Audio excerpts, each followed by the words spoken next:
অ্যাকাউন্টসের লোক এত বড় অকাম করলে এটা তো রহস্যজনক মনে হচ্ছে। হিসেব নিকেশ কি চেক করছেন? মানিককে বলে দিছে অডিট করার জন্য, কোনো ঘাবলা থাকলে ঠিকই বের করবি। শত্রুরা আমার ওপর টার্গেট করছিল, এখন তো দেখি ব্যবসা বাণিজ্যের ওপরও নজর দিছে। আরো সতর্ক হওয়া লাগবি গুরু। মানুষের ভালো করবে গেলে এরকম কঠিন পথ সামনে আসবি, চিন্তা করিস না, আমি সব সামনে লেমুনি। অ্যাকাউন্টসের বক্করে ধরলে সেই শত্রুর পরিচয় পাওয়া যাবি। সিঙ্গাপুর থেকে যে টাকা আসার কথা ছিল ওটা কি ট্রান্সফার করছে? ওটা তো গতকালই অ্যাকাউন্টে যোগ হচ্ছে, ওদের পেমেন্ট নিয়ে কোনো ঝামেলা হয় না। আর গ্রামের হাসপাতালের খোঁজ লিছিল, ওই কাজ কদ্দূর কি হলো? প্রায় শেষের দিকে, আর 1-1.5 মাস সময় লাগবে সম্পূর্ণ হতে। কেরে কেরা আবার ফোন দিল? ডিজিএফ এর প্রধান ফোন দিছে। হ্যালো, আসসালামু আলাইকুম স্যার। ওয়ালাইকুম আসসালাম, কি খবর আনোয়ার সাহেব? আলহামদুলিল্লাহ স্যার, আপনার অফিসে আসতে যাচ্ছিলাম, দেখা করতে বলছিলেন। আচ্ছা আসেন, আমি অফিসে আছি। ওকে স্যার, আসতেছি, বেশি সময় লাগবে না।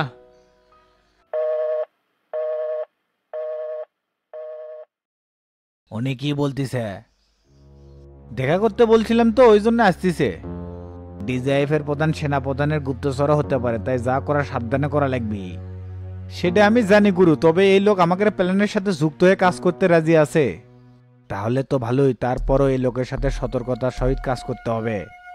তাকে কোনো গুরুত্বপূর্ণ তথ্য দেওয়া যাবে না, কিন্তু তার কাছ থেকে তথ্য আর লওয়া লাগবে। সমস্যা নাই গুরু, আমি সেইভাবে হ্যান্ডেল করবো। তাহলে এখন আমি অফিসের দিকে গেলাম, তুই সন্ধ্যের দিকে অফিসে আসিস। আচ্ছা ঠিক আছে, আমি হাতের কাজ শেষ করে যামনি।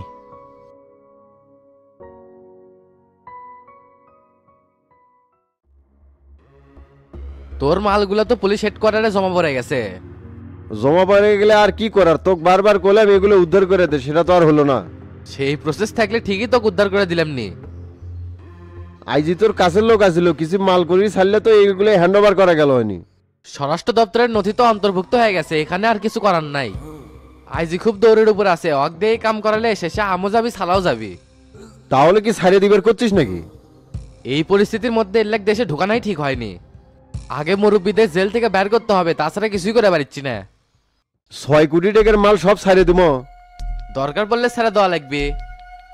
কোনো কারণে যদি তুই ফাঁসে যাস, সুযোগ পেলে কিন্তু শামসু তোর খাল খিচে নিবি। এই শালা সামজু আমার সবকিছু এলোমেলো করে দিছে, জীবন দিয়ে তার প্রতিদান দেওয়ার লাগবে। সেটা করবে গেলে ঠান্ডা মাথায় প্ল্যান করা লাগবে। আমাদের গার্জিয়ানরাও সারা জীবন সেই চেষ্টা করে গেছে, কিন্তু পারেনি।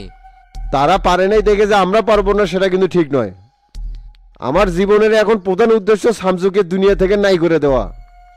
সেই জন্য তাড়াহুড়ো করা যাবে না, ধৈর্য ধরে পরিকল্পনা মাফিক আগাতে হবে। তার আগে যে করে হোক এই ডেটে চাচা আর ভাইয়াদের জামিন করাতে হবে, তারপর বাকি খেলা খেলবো। উকিল তো কত ডেটেও কোসলে জামিন করে পাবে, শেষে তো কোনো কিছুই হলো না। আগের জজ খাটাসা ছিল, চেষ্টা করছিল কিন্তু জামিন করায় পায়নি, কিন্তু নতুন জজ হচ্ছে, এক ম্যানেজ করা যাবে। ম্যানেজ করা লাগলে সেটা করবো, চল উকিলের কাছে এখনই যাওয়া লাগবে। ওনাকে এখন কই পাওয়া যাবে, চেম্বারে না বাসাতে? না, এখন চেম্বারে আছে, গেলে ওখানে যাওয়া লাগবে।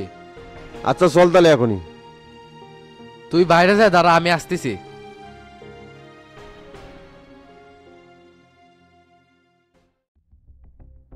নাগরিক পার্টি আবারও সক্রিয় হচ্ছে স্যার, তাদের উদ্দেশ্য হলো জনগণকে পুনরায় আন্দোলনে সক্রিয় করা। জনগণ আর বোধায় নেই, অনেক সচেতন হচ্ছে। উল্টা পাল্টা বোঝ দিয়ে রাস্তার নামানো এত সহজ না। এই জন্যই তো স্যার অভ্যুত্থানের চেষ্টা চলতেছে। অভ্যুত্থানের চেষ্টা চলিচ্ছে সেটা বুঝলাম, তো এর সাথে জড়িত কে কে আছে? মেজর জেনারেল ইশতিয়াক মঞ্জুর মনসুর ও ব্রিগেডিয়ার জেনারেল সালাউদ্দিন আক্তার ও সাইফুল। সেনাপ্রধান কি এসব জানেন নাকি তাইও সহযোগিতা করছে? উনার কথা আমি সঠিক জানি না, তবে তার গ্রিন সিগন্যাল না পেলে তো এরকম কেউ উদ্যোগ না সাহস পায় না। সেটা আমি বুঝতে পারছি, কিন্তু আপনার একটা কাজ করা লাগবে। এই চক্রকে কে লিড দিচ্ছে তাকে আপনার খুঁজে বের করতে হবে। যদি সত্যি অভ্যর্থন করার চেষ্টা করে তাহলে এটা থামাতে হবে। আমি রক্তপাত চাই না, আমি সবাইকে নিয়ে সোনার বাংলাদেশ গড়তে চাই। আমি সর্বোচ্চ চেষ্টা করব স্যার, জীবন যতদিন আছে এই ষড়যন্ত্র রুখে দিতেই হবে। আর একটা বিষয় স্যার, মিয়ানমারের রাখাইন সীমান্তে একটা বিশৃঙ্খলা তৈরির চেষ্টা করা হচ্ছে। রাখাইন সীমান্তে অনেক রোহিঙ্গাদের পুশিন করা হচ্ছে আমাদের সীমান্তে ঢুকানোর জন্য। ওখানে তো বিজেপিকে শক্ত অবস্থানে থাকতে বলছি, যাতে করে কোনো লোক সীমান্ত দিয়ে প্রবেশ করতে না পারে। বিজেপি সতর্ক অবস্থায় আছে, কিন্তু তাদের চোখ ফাঁকি দিয়ে আমাদের দেশের কিছু দালাল টাকার বিনিময়ে কাজটা করতেছে স্যার, এবং তাদেরকে বাংলাদেশি পাসপোর্টও দেওয়া হচ্ছে টাকার বিনিময়ে। তাই নাকি? এটা তো সাংঘাতিক ব্যাপার দেখতেছি। এদের সাথে কে কে জড়িত সেটা কি বের করতে পারছিলেন? আমরা একটা জরিপ চালাচ্ছি স্যার, সেটাতে দেখা গেছে জনতা পার্টির তৃণমূলের নেতারা যে ইউনিয়ন পরিষদের মেম্বার আর চেয়ারম্যান হয়েছে তারাই এর সাথে জড়িত। বলেন কি, তাদের নাম জানতে পারছেন? তদন্ত চলমান, সম্পূর্ণ হলে জানতে পারবো স্যার। এই ধরনের দেশদ্রোহীদের জন্য আমাদের দেশের নিরাপত্তা বিঘ্নিত হচ্ছে। এদেরকে সমূলে উৎখাত না করতে পারলে আমরা নিজেদেরকে নিরাপদ বলতে পারবো না স্যার। সেটা তো অবশ্যই, দেশের উন্নয়নের চাইতে দেশের নিরাপত্তা গুরুত্বপূর্ণ। আপনি তদন্ত করে দ্রুত এই লিস্টে দেন, আমি ব্যবস্থা নিব। লিস্ট তো অবশ্যই দিব, এদের পুরো চক্রকে আমরা গ্রেপ্তার করব। ঠিক আছে, আপনি এই মাফিকই কাজ করেন। আর এর মধ্যে কি সেনাপ্রধানের সাথে আপনার কোনো কথা হয়েছিল?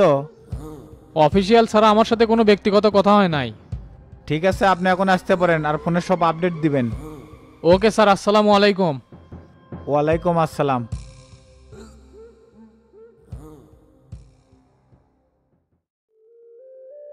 টেরা এত সকালে কুটি গেছে রে গোল্লা? ইউনিয়ন পরিষদে গেছে চাচা, আমি ঘুমাচ্ছিলাম দেখে মিজানের সাথে নিয়ে গেছে। মিজানের সাথে কথা কসু, ওই কি পরিষদে আছে? কথা কছি, টেরা ভাই পরিষদে আছে, মিজানও টি আছে। শোন, কালকে শহরে একটা আনন্দ মিছিল বের কর, আমরা সবাই উপস্থিত থাকবনি। ঠিক আছে চাচা, আমি সবাইকে জানিয়ে দিচ্ছি। এখন যা গাড়ি বের কর, আমার অফিসে যাওয়া লাগবে। আচ্ছা চাচা, বের করিচ্ছি।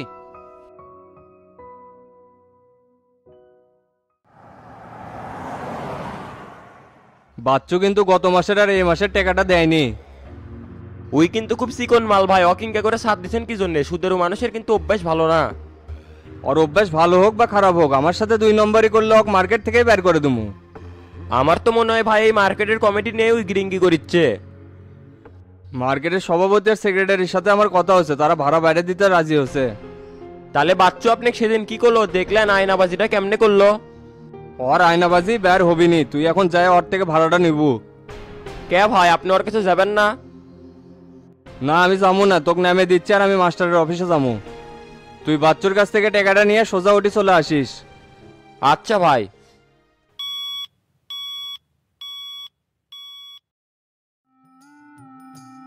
কেরে জাঙ্গির, তুই বলে সাংগঠনিক হলো, সভাপতি হওয়ার না কথা ছিল? কমিটিতে স্বজন প্রীতি হলে তো তাই হবি, এবার সভাপতি হয়নি তাই কি হচ্ছে, পরের বার হমো। পরের বার তোর সিনসিনারি নাই করে দিবি, সুযোগ যা পাইছু এডেই। তুমি মিয়া কোন অ্যাঙ্গেলে কথা করছো? মাথা মুথা ঠিক আছে? আমি ঘুষি জাঙ্গির কি করতে পারি ভুলে গেছো? একজন সুদারো হয়ে রাজনীতির খেলাটা বোঝো, সামনে দেখতে থাকো, খেলা তো কেবল শুরু হলো। স্বপ্ন দেখতে থাকে, গোল আরেকজন দিবিনি। এলাকার পরিস্থিতি আর আগের মতো নাই। তে তুই আমার কাছে কি জন্য আসছু সেটা কত? তাড়াতাড়ি আগের মাসের আর এই মাসের ভাড়াটা দিয়ে দাও। আমি না হাবিব ভাই কছি, সবার ভাড়া একখান্তি করে আগামীকাল দমো। ওই দেওয়ানগিরি তোমাকে আর দেওয়া হচ্ছে না, সব ভাড়া এখন থেকে আমি তুলবো। তুই তুলবো মানে? মার্কেটের সব ভাড়া তুলে তো আমি ভাই এক দেই। তুমি মিয়া খুব বড় সেনা হয়ে যাচ্ছ, এবার সবার সেটাত বারে একবার সাইজ করে দিমো। এ জাহাঙ্গীর, মুখে লাগাম লাগা। তুই কার সামনে দেরে কথা করছু সেটা মনে হয় ভুলে গেছু। এই শালা সুদেরু, তোর সাথে কথাবার্তা কেমনে কয়া লিখবি? এ সুসো, তুই কিন্তু বেয়াদবি করিচ্ছু। হাবিব ভাই কিন্তু সব কয়ে দমু। নতুন নতুন নেতা হয়ে ভাব দেখাচ্ছ, ওই রকম 2-4টে সাংগঠনিক আমার গোয়ার পিছে পিছে ঘোরেবে। এখনই চোখের সামনে থেকে সরে যাও, ওই সুসো মুখ আর দেখে মন যাচ্ছে না। ভাইয়ের কলে ফোন দিলাম।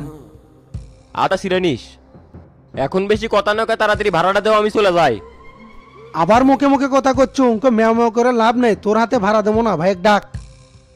আর আমার যদি এর থেকে বাইর হওয়া লাগে, 2-4টে কলসি কিন্তু তোর মাথাত ফাটামো। ভাইয়ের যদি এটি আশা লাগে, তোমার কিন্তু আমি খাল খিসে নিমো। উল্লে চাপা বাদ দি, তুই কি বাল করে বাবু সেটা আমি জানি। তাড়াতাড়ি ডাক। দাঁড়াও তুমি, আমি ফোন দিচ্ছি।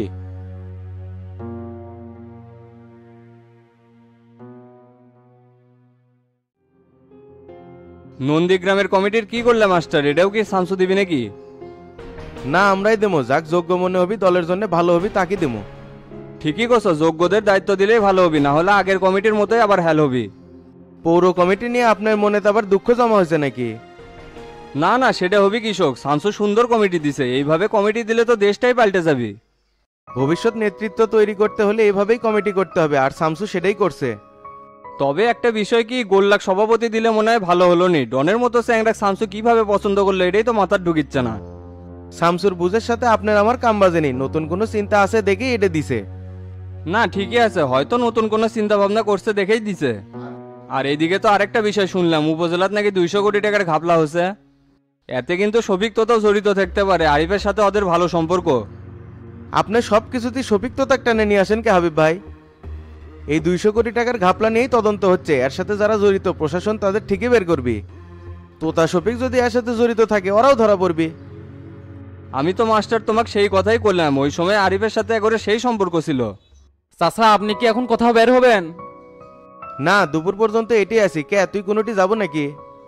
তাহলে আমি ইউনিয়ন পরিষদে যা টেরা ভাইক নিয়ে আসি। কে মিজান বলে ওটি আছে? ওর থাকা না থাকা সমান কথা, আমি যা নিয়ে এসেছি। ঠিক আছে যা, আমি এটি আছি। উপজেলার কমিটিগুলো এখন দিয়ে দাও মাস্টার, আর সময় নিও না। ধুনোটার কাহালুর কমিটি দেওয়া নিয়ে কোনো চিন্তা ভাবনা করলে নাকি? দেখি তোতার সাথে বসি, ওই কি কি ডিসিশন নেয় শুনি একটু। ভাই মার্কেটে একটু আশা লাগিচ্ছে, এদিকে তো একটা ঝামেলা হয়ে গেছে। ঝামেলা হয়েছে মানে কি হয়েছে? এই বাচ্চু হারামজাদা তো আমার সাথে খারাপ ব্যবহার করছে। আপনি আসেন, তারপরে সবকিছু খুলে গমুনি। আচ্ছা আমি আসতেছি, থাক।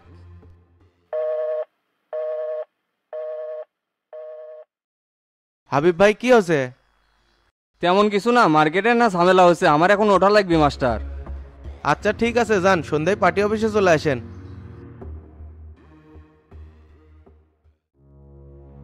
টিনগুলা কি সব দেওয়া হয়ে গেছে সচিব সাহেব? আপনি আমাকে যে লিস্ট দিছিলেন সেই লিস্ট মোতাবেক সবাক দিয়ে দিছি। 40টা যে টিউবওয়েল আসছিল সেটা হিসাব তো এখনো দেননি। হিসাব ছকছকা আমার কাছে লেখাই আছে। মকবুল মেম্বারকে দিছি 10টা, মহিলা মেম্বার বিউটিক দিছি 8টা। তে আরো তো 22টা থাকে, সেগুলা কি করলেন? সালেক মেম্বারক 12টা দিছি। আপনি নাকি দিবের কোছেন, আর 10টা আছে, ওটা ডন মেম্বারক দিমু, ওই নিয়েই যায়নি। ডন না টিউবওয়েলের জন্য পাগলা হয়ে গেছিল, এখনো নিয়েই যায়নি। ডন আর আগের লাগান্তি নাই চেয়ারম্যান সাহেব, অনেক শান্ত হয়ে গেছে। আমার সাথে আগে খারাপ আচরণ করতে, এখন অনেক সম্মান দিয়ে কথা কয়। ডন পৌর কমিটির সভাপতি হওয়ার পর থেকে আরো অনেক ইমপ্রুভ হয়ে গেছে। তে ওই টিউবওয়েলগুলো কবে নিয়ে যাবে চাচে? আমি ফোন দিছিলাম, 2-1 দিনের মধ্যে এসে নিয়ে যাবি। চালের হিসাবটা কি ঠিক করছেন? পরের বার কত মন বার করা হয়েছিল? 30 মনের পর আর বের করা হয়নি। মকবুল মেম্বার আমার কাছে বারবার চালের হিসাব চাচ্ছে। কে উনি আপনার কাছে চালের হিসাব কেন চাবি? সেটা তো আমিও করছি, এই লোকের মধ্যে ঝামেলা আছে চেয়ারম্যান সাহেব। ওর এলাকার লোকজন এসে কয়ে গেছে গর্ভবতী আর বয়স্ক ভাতার কাট করার নামে টাকা খায়। এটা কি শোনা কথা নাকি কোনো প্রমাণ আছে?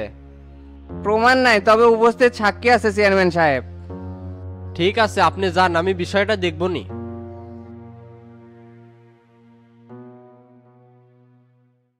কে রে তুই কমে চলে আসলো? কি এত জরুরি কাজ বেজে গেছিল যে হামাক না কয় পরিষদে চলে যাচ্ছেন? তুই ঘুমাচ্ছিল দেখে ভাবলাম আর না দেখি, তাই মিজান এখানে চলে যাচ্ছি। তে চাচা কুটি অফিসে নাকি বাড়িতে আছে? না অফিসে আছে, চাচাক নামে দিয়ে আপনি রেটি আইলাম। তো এরকম করে দাঁড়ায় আসু কে? বসেক। আচ্ছা ভাই বসিচ্ছি। আশা ভালোই করছু, কাজটা শেষ করে একসাথে চলে যামুনি। তে মিজান কোনটি গেছে? পরিষদে তো দেখলাম না। কে একসাথেই তো আসলাম, মুই তো পরিষদে আসিল। সিটিং পরিষদে নাই ভাই, মনে হয় সাইড ছুটে গেছে। তেজ চাচার সাথে পরে ওই বিষয়ে না কোনো কথা কছিলেন? আমেরিকা যাওয়ার বিষয়টা করছো? হ ভাই ওটার কথাই করছে, আমি তো এইদিক পাসপোর্ট রেডি করে ফেলাছি। চিন্তা করিস না বে, চাচা যেহেতু হ্যাঁ করছে অবশ্যই যাবো, এটা আজকে বসিচ্ছি। আপনার তো ভাই সব কাগজপাতি ঠিকঠাকই আছে না? হ আমার তো পাসপোর্ট রেডি করাই আসছিল। টুরিস্ট ভিসার জন্য খালি ব্যাংকের স্টেটমেন্টটা জমা দিমু, খালি এটাই বাকি আছে। গোলাপ ভাই আপনি কখন আসলেন? এই তো এখনই আসলাম। তে তুই কোনটি গেছিল বে? আমি তো পরিষদের সামনে সজীবের সাথে গল্প করিচ্ছিলাম। ও আমি জানতো আর ও নাই রে, এখন প্রচার সম্পাদক হয়ে গেছে। প্রচার সম্পাদকের চাবি নিবে পারবি, কোনো অঘটনই করে ফেলাই নাকি? আপনি জীবনে কোনোদিন দেখলাম না ভাই যে আমার উপর ভরসা করলেন। ভরসা করি কেমনে? তোর যে অভ্যেস খারাপ, কি থেকে যে কি করে ফেলাস? না না মিজান ভালোই আছে, মিসাই তুই ওর উপর কনফিউশন হোস কিসের জন্য? ওর উপর যে দায়িত্ব দেওয়া হচ্ছে সেটা আমি ভালোভাবে পালন করতে পারবি, খালি তুই এনে দেখে রাখিস। শোন মিজান, এই কমিটির প্রথম কাজ আগামীকাল সকাল 10টায় সবাই জানি পার্টি অফিসে উপস্থিত থাকে, এই মর্মে একটা নোটিশ করে সবাইকে জানিয়ে দিস। এটা কোনো কাম হলো ভাই? একটা সিম্পল কাম, আমি সবাই নোটিশ করে দিচ্ছি। যাই যাই আসবার চাবি না, তাক বাড়ির থেকে তুলে নিয়ে আসমনি। এই তো তুই এক লাইন বেশি বুঝিচ্ছ, কমিটির জাগরের নাম আছে তারা ঠিকই আসবি। তোর কাম হলো সবাক জানিয়ে দেওয়া, সেটাই খালি করবো। ঠিক আছে ভাই, আমি নোটিশ করে সবাক জানিয়ে দিচ্ছি আর ফেসবুকে পোস্ট করিচ্ছি। এ মিজান, তোর কাজের সুবিধার্থে একটা হোয়াটসঅ্যাপ গ্রুপ খুলবো, কোনো কিছু জানাবার চাইলে খালি ওটি লিখে দিব, তাই হবি। এই যে ভাই দেখেন, আপনি কত সুন্দর একটা পরামর্শ দিলেন, আর গোল্লা ভাই খালি চোটপাট করে। এ চিটিং খারাইতে আমার উপর দোষ দিয়ে দিল, তুই যে অকাম কুকাম করিস সেটা টেরা ভাগ্য। ভাই আমি ভালো হয়ে গেছি, কোনো অকাম মোকাম আর করি না। এ চুপ থাক, কত যত বেশি হবি তত তর্ক হবি। এগুলো চলে, এখন উঠি, চাচার সাথে এই বিষয়ে কথা কওয়া লাগবি। আচ্ছা ভাই চলেন।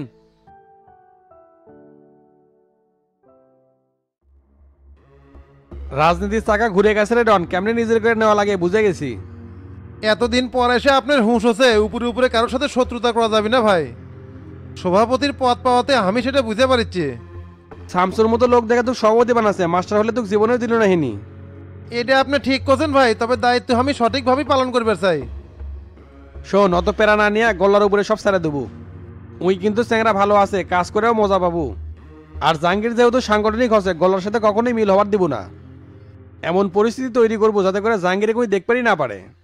আমি তো ভাবছিলাম হাবিব ভাই তেল মেরা জাহাঙ্গীরে কারো ভালো পদ নিয়ে দিবে।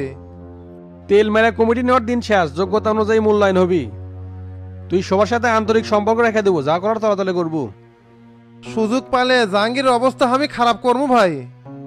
নিজে করবো না, পরিস্থিতি দিয়ে করাবো, এটাই রাজনীতি। এই সময় আবার কেটে ফোন দিল? আর কেটে দিবি রে, সবিক চাচা দিছে। ধরেন, কিছু কবি মনে হয়। হ্যালো চাচা বলেন। ওসি তো আমাকে থানাত ফোন দিয়ে ডাকছে রে তোতা। ওসি কি জন্য ডাকছে, কয় নাই সেটা? না সেটা কয় নাই, আমি থানার সামনে দাঁড়িয়ে আছি, তুই আসে। আচ্ছা আপনি কথা শুরু করেন, আমি আসতেছি।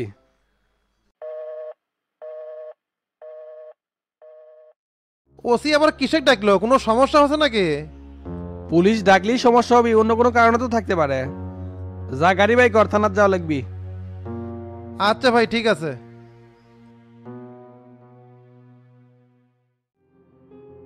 শফিক ভাই কি অবস্থা, রাজনীতি কিংকা চলিচ্ছে? রাজনীতি তো ভালোই চলতেছে, দলের কাজকর্ম লিয়া ব্যস্ত আছি। বহুত দিন হলো থানাতে আসি না, আপনি ডাকলেন তাই চা খাবার আসলাম। তে মাঠের অবস্থা জানেন নাকি? উপজেলাতে 200 কোটি টাকার ঘাপলা হচ্ছে। দেশের সেবায় যেহেতু নিয়োজিত আছি, জানাটা স্বাভাবিক। এই ঘটনার সাথে যারা জড়িত আছে সবারই শাস্তি চাই। যাদের কাছে টাকার ভাগ গেছে তাদের সহ সবার শাস্তি হবে। এই সিন্ডিকেটের কারণেই আমরা এলাকার কোনো উন্নত করতে পারিনি। যারা জনগণের সেবার নামে ধোকা দেয় আর গেটে চিহ্নিত করে গ্রেপ্তার করেন। সেটা তো করবোই, আপনাকে যে জন্য ডাকছিলাম, উপজেলা চেয়ারম্যানের বিষয়ে কিছু জানেন? রাজনীতির মাঠে ভাসতে শামসুর ক্ষমতার কাজে লেগে চেয়ারম্যান আছে, ওই তার আমার প্যানেলে রাজনীতি করে না, ওর বিষয়ে কি জানবো? রাজনীতি যার প্যালেনেই করুক, সাবেক ইউনো তো ভালোভাবে ফেঁসে দিছে। তাই নাকি? এই টাকা মারার পিছনে কি আর হাত আছে?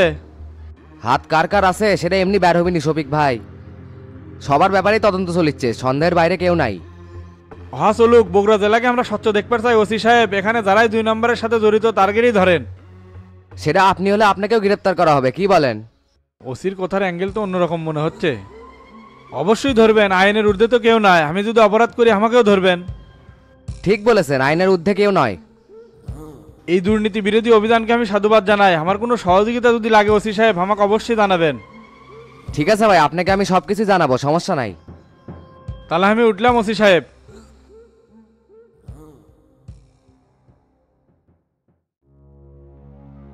কি ব্যাপার, আপনি কেমন খারাই থানাতে বের হয়ে আসলেন? ওসি কি করলো? আকার ইঙ্গিতে কথা করছে, 200 কোটি টাকার ঝামেলা লিয়া। মিসে ইঙ্গিত মেরে কথা গেলে হবি নাকি? অকাম যারা করছে ঝাল তারা বুঝবি। আরিফের ঘাবলার সাথে হামাগের জোরে লাভ হবি না। আরিফ যদি স্বীকারোক্তি দেয়, টেকার ভাগ আপনারাও নিছেন। কলি হবি নাকি? কোনো প্রমাণ আছে? চাপাদ্দাত একবার ভেঙে দেবো না। তো তা একটু সিরিয়াস হওয়া, আরিফেক যে কোনো সময় গ্রেপ্তার করতে পারে, ওকে একটু জানিয়ে দেওয়া লাগবে। এই সময় আরিফের সাথে কোনো কথা বলারই দরকার নাই, কি হয় সেটা পরে দেখে নেবনি। এখন আমার সাথে চলে, নতুন অফিসটা খোলা লাগবি। ভাই আমি আল্লাহ চেয়ারম্যানের সাথে দেখা করে আসি। আচ্ছা যা, তাড়াতাড়ি ওটি চলে আসিস।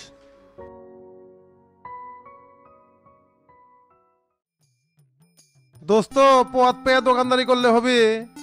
আরে সভাপতি সাহেব, যে দোকানদারি আমার মেইন ব্যবসা, বাদ দিয়ে কিরম করে? আর যাই করি, বাপদাদারই একটা জিনিসই ধরে রাখছি।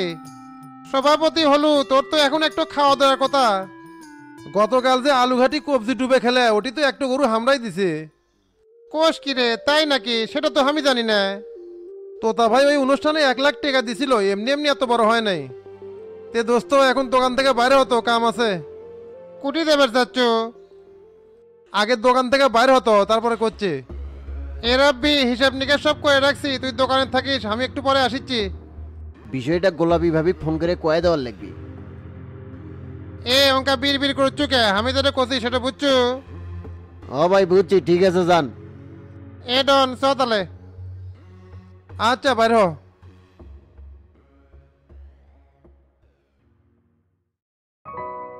অনেকদিন পর তোমাদের একসাথে দেখলাম, তা তোমরা কেমন আছো? ভাই চাচারা জেলের মধ্যে কষ্ট পাচ্ছে, কেমনে ভালো থাকে কাকা?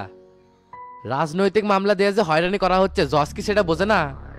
আপনি বার কাউন্সিলের সভাপতি যা করবেন সেটাই হবে। পুরো প্যানেল যদি জামিনের জন্য কোর্টে দাঁড়ায়, জামিন দিতে বাধ্য। সবাই জানে এটা ষড়যন্ত্রমূলক মিথ্যা মামলা, জামিন পাওয়া তো এত কঠিন হওয়ার কথা নয়। বাবারে, তোমাদের কষ্ট আমি বুঝি। আজ আমি তোমার বাবার কারণে বার কাউন্সিলের সভাপতি হচ্ছি। আমরা তো একই ব্যাচেই ছিলাম, আর মতি ছিল 3 বছরের ছোট।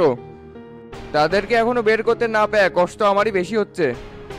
যদি সেটাই হয়, এই ডেটে জামিন করানোই লাগবে, তার জন্য যা করা লাগে আমি করবো। পুরন ঢাকার বাঘসিংহকে জেলে আটকে রাখা যায় না, সময়ের চাকা ঠিকই ঘুরে যাবি। আপনার কমিটির সাথে বসেন, হাইকোর্টে বিক্ষোভ করতে হবে। বার কাউন্সিলে এখন আমার কথাই শেষ নয় ইরফান, তলে তলে এই কমিটি ভেঙে দেওয়ার চেষ্টা করা হচ্ছে। হবেই তো, যাদের কাঁধে ভর করে আসছিলেন তারাই তো এখন জেলে। আপনার নিজের অস্তিত্ব টিকে রাখতে জামিন করান ফরজ হয়ে গেছে। যত কঠিন মামলাই হোক সব ধারাই ঠিক করা যায়, কিন্তু সরকারের চাপে তো কিছুই করা যাচ্ছে না। জজের কাছে মেডিকেল রিপোর্টগুলো সাবমিট করলাম, তারপরেও তো জামিন দিল না। এই জজ কি সরকারের কথাই উঠিচ্ছে বসিচ্ছে নাকি কাকা? প্রধান বিচারপতির খাস লোক, এই জন্যই তো জামিন হচ্ছে না। এবার বুঝতে পারছো? যে দলের জন্য তারা এত ত্যাগ স্বীকার করলো, জেল জুলুম খাটলো, সে দলে এখন তা করে বাস দিয়ে দিল। বিরোধী দলে থাকাকালীন শত অত্যাচার সহ্য করেও কিন্তু মোল্লা ভাইয়ের নেতৃত্বে দল ক্ষমতায় আসছিল। এখন তাদেরকেই ছুড়ে ফেলেতে জেলের মধ্যে বন্দি করছে। এটা কেমন রাজনীতি? প্রতিদান কি এমনই হয় নাকি? তারাও পরিকল্পনা করছিল, কিন্তু সাকসেস হবার পারেনি। শেষমেশ শামসুর বাড়িতে বম লাগানোর পরিকল্পনা করবে যাই তো ফেসে গেল। এইদিকে লাল বাদশাহ নিতায় করা হচ্ছে রাজসাক্ষী।